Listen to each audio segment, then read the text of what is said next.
Hola, hola, hola. How is everyone doing out there? I hope you're doing well.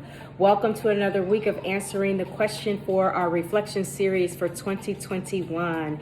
My name is Shauna Hibbets. I am an author, motivational speaker, podcaster, facilitator for adults and children. I'm a creative entrepreneur, and I am a bilingual. Yo hablas español sin inglés también. Early childhood specialist of over 25 plus years.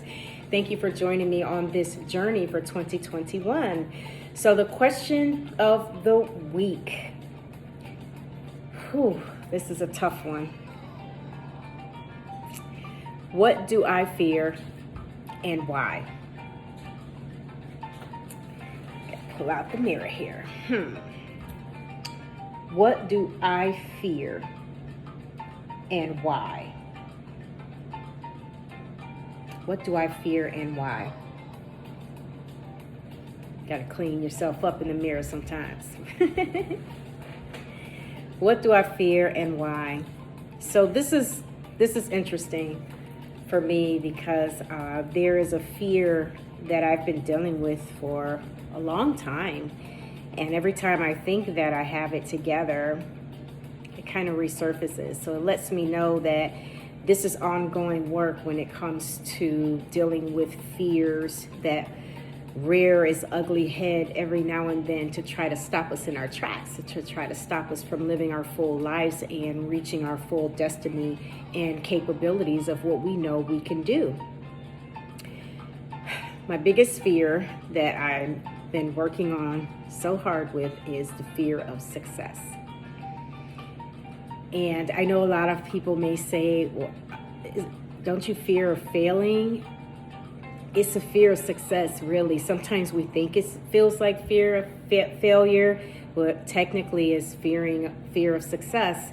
And along with fearing of success, it's just being successful in all avenues of my life. And because it takes a lot of courage and it takes a lot of digging deep to actually live the life of your dreams and to go after it in a courageous form, that it places you in places where you have to push the letter, push the envelope, take risk, go outside of the box, and frankly, just be open to whatever your higher power is, universe, God, whatever speaks to your spirit. Just be open to what it is trying to guide you to do and how you can get there. Because I know near in my heart that all the answers are inside of me. I get stuck. I get stuck sometimes and I get paralyzed and I freeze up when it comes to stepping outside my comfort zone at times. So, and then I have this other habit that I'm working on that I don't like, and that's self-sabotage. I do some self-sabotaging when I'm on the road of being successful. And my sabotages are a little odd because you wouldn't really know that you were sabotaging yourself if you didn't really pause and connect with what you were doing. So one of the things that I always pride myself on is being busy, doing all of the things, and I have to do this and I have to do that. And what I found, I was reading a book one year and they were talking about ways that we self-sabotage and we don't even know it. And one of the ways that self-sabotage that is spoke about in this book is creating things that you jump into or getting involved into projects or other people's lives or things of the world but you're not actually doing the work that you're supposed to be doing for yourself. And so my self-sabotage that I do is sometimes I use projects to distract myself from doing what I really need to be doing because I'm so afraid to step outside of my comfort zone, to push the envelope and to grow. When in essence, that's what we need to be doing in order to have the life of our dreams. And it sounds so easy, but when you try to step out your comfort zone, you try to do it and you go for it, it's scary. It's a very scary thing. So let's talk about the acronyms for fear. So there's been several that we've heard over the years. So the one I particularly like the best is false evidence appearing to be real. And so I have to sit back and think, if these are false evidence appearing to be real, Why am I giving it so much power to something that's fake? When I'm not a fake person. I want to live my truth. And in order to live my truth, I have to get rid of false evidence appearing to be real. So how do we do that? There's a number of ways to do it. One of the things that I like to do is I like to affirm myself every day. I have affirmations all over my apartment, and I have sticky tabs, and I meditate, and I journal, and I do all of these things to help myself get to the point where I am, empowering myself to continue to be successful in whatever it is I'm trying to do.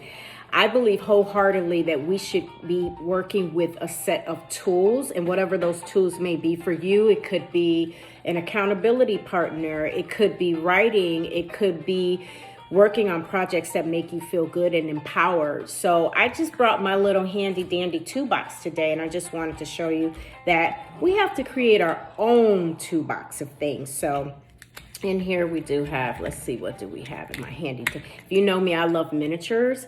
So, oh, look at that. We do have a tool. We have a screwdriver here. So, but let's pick out some other tools. For the sake of this video, I did put some tools in here.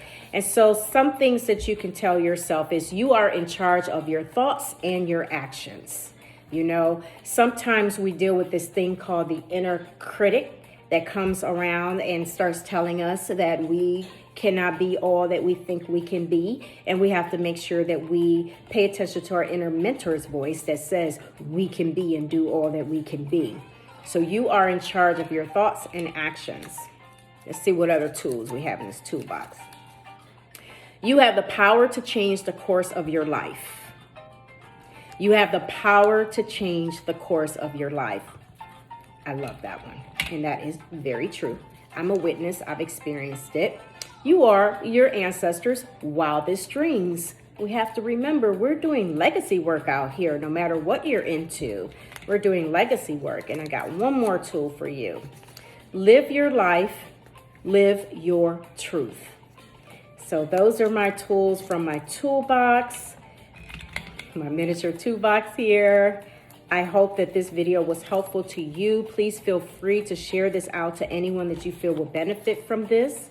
I want to welcome and invite you to 2 incredible workshops that I have planned in February. If you'd like to join me, February 6th and February 27th, and it is called Zone of Genius 1 and Zone of Genius 2. In both of these workshops, we dive really deep into working on these inner critic, these inner mentors relationships, things that have been going on in our lives, helping us move the needle to embarking onto a beautiful life that we know that we desire and that we were born to have, and coming up with technical ways in order to fulfill the needs of what we're looking for in our life. What's missing in our life? Why are we here? What is our zone of genius? What are we good at?